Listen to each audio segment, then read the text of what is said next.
God word come to it today from Luke chapter 18.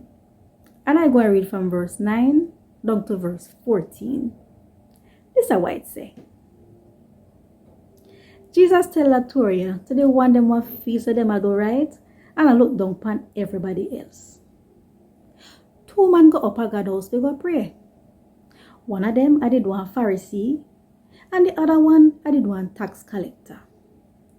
The Pharisee turn up and pray about himself, say, God, me thank you that me not turn like other people with thief, broke the law, sleep with people them not married to, or even like the tax collector, yeah.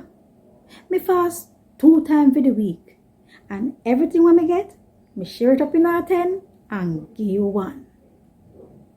But the tax collector turn far.